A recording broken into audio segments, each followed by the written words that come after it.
Bonjour Marc Ezrati. Bonjour Philippe David, bonjour à tous. Cette semaine, on va parler des mandats d'agence, tout savoir, tout comprendre. Pour nous éclairer, on est avec Stéphane Fritz, il est président du réseau Guéoquel Immobilier, et Jordan Frarier, j'y arrive, directeur de la transaction chez Foncia. 709 €, c'est le chiffre de la semaine. À quoi il correspond? La réponse dans quelques minutes avec Michel Lecheneau, rédacteur en chef à Se Loger. Corinne Joly, on la retrouvera en seconde partie d'émission pour un coaching immobilier. Avec Corinne, on verra si on peut vendre par soi-même un bien, même après avoir signé un mandat avec une agence immobilière. Le bien coup de cœur, il nous sera présenté cette semaine par Romain Terreil. Il est consultant immobilier chez Guéoquel à Mulhouse. Enfin, le 48 secondes avec Frédéric Fougera, directeur de la com du groupe Foncia. Cette semaine, avec Fred, on verra si un apport financier est obligatoire pour un achat immobilier. Mais pour l'heure, c'est le journal de l'IMO. Sud Radio, on parle IMO, le journal. Et on démarre ce journal avec une étude de Se Loger sur le moral immobilier des Français, et on apprend que les femmes seraient plus pessimistes que les hommes. Et oui. Interrogé par Se Loger sur l'évolution des prix de l'immobilier, 38% des femmes parient sur une hausse contre 29% des hommes. Autre chiffre qui montre que le moral des Françaises est dans les chaussettes. Côté pouvoir d'achat, 16% des femmes contre 21% des hommes pensent que leur pouvoir d'achat immobilier ne va pas s'améliorer en 2021. On poursuit avec une confirmation. Les ventes de logements neufs se sont vraiment effondrées en 2020. Les ventes de logements neufs par les promoteurs immobiliers ont en effet baissé de près de 25% en 2020, selon la Fédération des promoteurs immobiliers, qui redoute désormais une crise durable en 2020. Les promoteurs ont vendu 128 000 logements, soit près de 40 000 de moins qu'en 2019. Une baisse liée, selon les promoteurs, à la fermeture des bureaux de vente et pendant les quelques mois de confinement en 2020.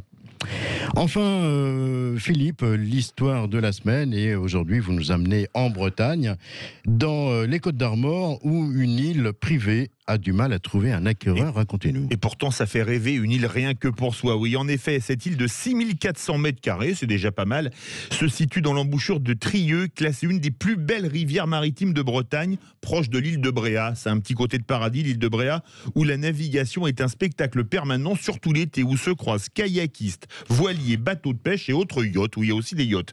L'accès est aisé car l'île possède sa cale privée. Bon, il faut quand même un bateau. Elle bénéficie de toutes les commodités en ayant l'électricité, l'eau et le téléphone. Et sur l'île, il y a une charmante maison de 140 mètres carrés entièrement rénovée et en parfait état. Son prix, à votre avis, messieurs, 1,6 million d'euros. Ça fait rêver, on va peut-être se cotiser pour aller en vacances, la bande dont parle IMO, du côté de cette île en Bretagne. Et d'ailleurs, pour 120, 130 ou 140 mètres carrés à Paris, du coup, on peut s'offrir une belle île privée en Bretagne. Et puis, Stéphane, ou Jordan, on y va, hein? Avec plaisir. Philippe. On y va, c'est parti. 140 mètres carrés, on devrait pouvoir tenir. On mettra tout le monde. Merci Philippe. Tout de suite, le Mac de la semaine. Guéoquel, réseau de franchise immobilière, présente Sud Radio, le Mac de l'IMO, décryptage et tendance de l'immobilier.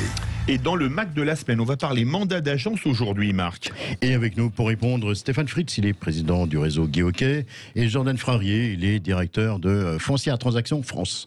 Voilà. Alors, première question pour vous, Stéphane Fritz, rapide. C'est quoi un mandat de vente? Qu'est-ce qu'il doit contenir? Alors, un mandat aujourd'hui, c'est le fondement même de la loi Hoguet, c'est ce qui régit le métier d'agent immobilier. Un agent immobilier ne peut pas travailler sans mandat, et ce qu'il doit contenir, c'est déjà l'identité des personnes concernées, les références, les coordonnées de l'agence qui est chargée de la commercialisation du bien, la désignation du bien, s'assurer certainement de qui vous avez en face de vous, donc le titre de propriété, le prix du bien, la rémunération de l'agent immobilier et le délai. Alors, dans les mandats, on parle souvent de mandats simples, de mandats exclusifs. C'est quoi la différence ? Exclusif, c'est compris dans le mot, hein. C'est-à-dire que vous confiez exclusivement à un agent immobilier aujourd'hui la commercialisation de votre bien. Mais la bonne nouvelle, c'est qu'il y a des AMEPI, des associations, des mandats exclusifs des professionnels de l'immobilier dans toutes les villes pratiquement, ou toutes les grandes agglomérations. Et donc, quand vous confiez à un agent immobilier, il peut aussi le déléguer à tout un tas d'autres agents immobiliers. Bonjour Jordan Frarier, donc directeur de la transaction chez Foncia. Alors, vous avez annoncé récemment la fin du mandat exclusif avec engagement de durée. Ça veut dire quoi ? Bonjour. Alors, fin du mandat exclusif, non. Par contre, on a effectivement retiré ce qu'on appelle la période d'irrévocabilité, c'est-à-dire les 3 premiers mois du mandat qui, pour le client, pouvaient donner un sentiment d'être un peu pieds et poings liés avec cet agent immobilier quand il décidait de lui faire confiance. Alors, que va trouver le client aujourd'hui en poussant les portes d'une agence Foncia ? Il va trouver exactement la même chose qu'avant, les mêmes prestations de services, le même accompagnement, mais sans avoir ce sentiment d'être prisonnier pendant les 3 premiers mois. Stéphane, de votre côté, vous avez lancé il y a quelque temps déjà le contrat 5 étoiles chez Guy Hockey. Concrètement, c'est quoi comme service que vous proposez à vos clients ? Aujourd'hui, au-delà déjà des garanties de prix et de délai, qui sont un peu l'essence même de ce que nous avions fait au départ, on accompagne tous nos clients, acheteurs, vendeurs, durant toute la vente. Nous avons lancé donc l'an dernier 5 services, Guy Hockey financement, assurance, expertise, gestion et patrimoine. En fait, avec ça, nous couvrons l'intégralité du processus de la vente ou de l'achat pour répondre à une demande croissante de nos clients, vendre et acheter en toute tranquillité. D'accord. Jordan, la fin de l'engagement de durée, ça va s'accompagner par les nouveaux services chez vous ? Alors, ça maintient déjà tous les services qui existaient et ça en rajoute, en particulier sur le diagnostic de performance numérique qu'on a intégré et dont on a profité au lancement au 1er février. C'est un test qu'on avait fait l'année dernière, au mois de mai, et qui s'est déroulé jusqu'à la fin de l'année 2020, qui nous a permis d'avoir des retours extrêmement satisfaisants de la part des clients et qui nous a poussé à le prolonger et le déployer de façon officielle à partir du 1er février. Stéphane Fritz, je reviens un peu vers vous là. L'engagement de durée, c'est un frein selon vous ? Est-ce que c'est pour un mandat exclusif ? Est-ce que c'est une bonne idée ?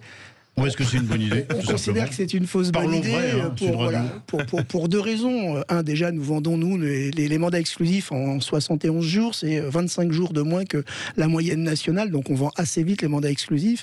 Et puis après, le danger, c'est qu'un mandat sur 2 exclusif est vendu par le panneau qui est posé sur le bien. Et donc, le danger pour nos collaborateurs, c'est peut-être qu'un acquéreur potentiel vienne pousser la porte d'un panneau, d'accord ? Et puis ensuite, fasse une visite, et puis demande la dénonce d'un mandat dans 15 jours pour pouvoir passer en direct. Donc, je pense que ça met un peu trop en danger pour, en réalité, un résultat qui est moindre, parce qu'on vend très très vite les mandats exclusifs, déjà, pour commencer, et 2, on les vend plus cher que le prix. Voilà, 5% au-dessus du prix normal.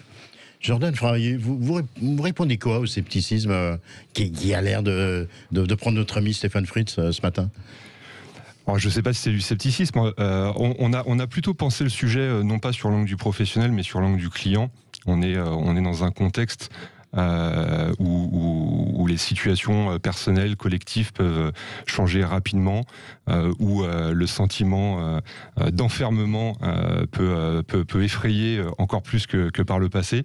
On l'a plutôt raisonné dans ce sens-là, et quand je parlais de retour satisfaisant des clients, c'est parce qu'on a des taux de satisfaction de recommandation qui ont encore augmenté, qui sont maintenant rendus à 91 et 96%, et qui semblent nous confirmer que, en tout cas sur l'angle client, c'était plutôt une bonne idée.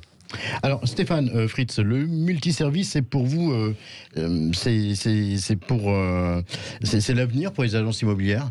Alors l'avenir pour toute la profession, je ne sais pas, aujourd'hui il y a plusieurs modèles qui cohabitent, on vient de le voir, qui cohabitent sur le marché. Les Français ont globalement le choix du mieux 10 ans ou du moins 10 ans en termes soit de service, soit de prix. C'est notre conception à nous, l'agence multiservice, considérant que demain on devra couvrir pas seulement un agent immobilier. Ouais, c'est ça, vraiment le de A à Z.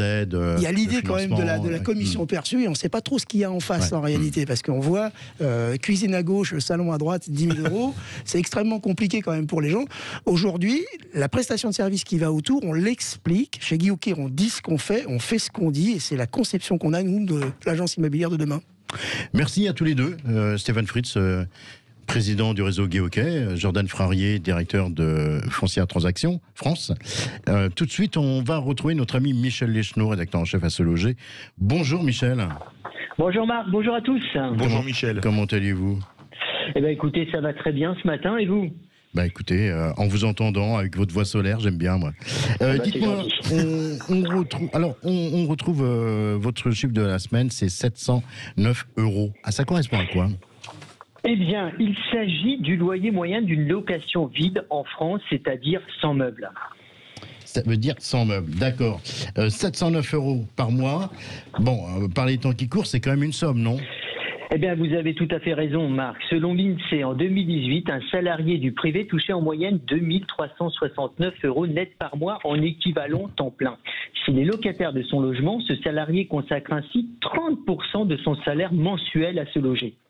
Mais dites-moi, 30%, c'est presque le tiers du salaire. C'est quand même énorme qui part en loyer tous les mois. Eh bien oui, Marc, presque. Et pour la moitié des salariés du secteur privé qui gagnent moins de 1870 € net par mois en équivalent temps plein, ce sont, écoutez bien, 38% de leurs revenus mensuels qui sont engloutis dans le loyer. Toujours selon l'INSEE, l'habillement représente 4% du budget moyen de consommation des ménages. La culture, la communication et les loisirs, 10%, les transports, 14% et l'alimentation, 17%. Mais comme je vous sais gourmand, mon cher Marc, je me dis que dans votre cas, le poste alimentation peut représenter une part un peu plus importante dans votre budget. Votre femme m'a même dit qu'il valait mieux vous avoir à l'antenne qu'à table. Ouais, bon, Philippe, vous l'aurez compris, si on a besoin de foutre le bordel dans nos couples, on appelle Michel Leschneau. Non mais comme Obélix, vous n'êtes pas gros. Non, pas du tout. Merci Michel Leschneau, à la semaine prochaine. Merci Marc, merci Michel.